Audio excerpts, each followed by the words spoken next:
Dalam keadaan kita tengok sekarang, jujur kata lah, ramai lelaki suami tak guna ni. Betul. Kan? Dan saya percaya tahun ni tahun pertama ketiadaan ayah masa raya kan, untuk Tuan Amin kan.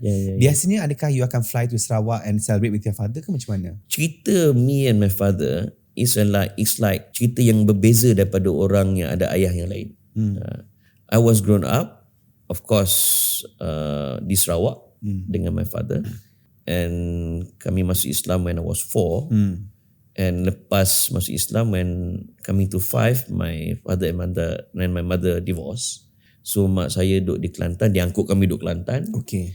And my father in Sarawak lah. So he married another wife.